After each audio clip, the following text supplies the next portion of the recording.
So, every year Samsung releases two major flagship phones, one from the Galaxy S series, and one from the Note series.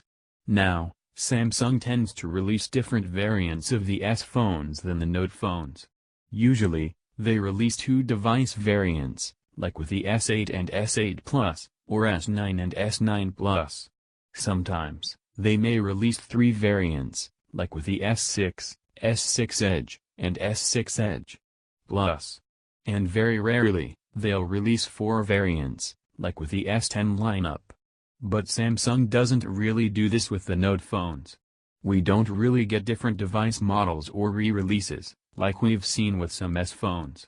And this is mainly because, when you buy a Galaxy Note phone, you're getting the full package. There's no rebranding or reselling with the Note phones. There's no cheaper or more expensive model, just the one base model. But it looks like things won't be the same this year. Let's talk about why.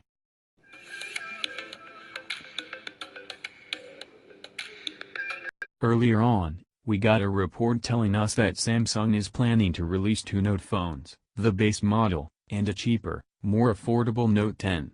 Now, I didn't really like that they were doing this, as a cheaper Note 10 would really just be an S10 with an S Pen. Anyway, we later got another report that, in a way, confirmed this, but with some more information. It stated that we're not getting two, but four Galaxy Note devices. If you're wondering why, it's because two of them will be 5G, while the rest are standard LTE.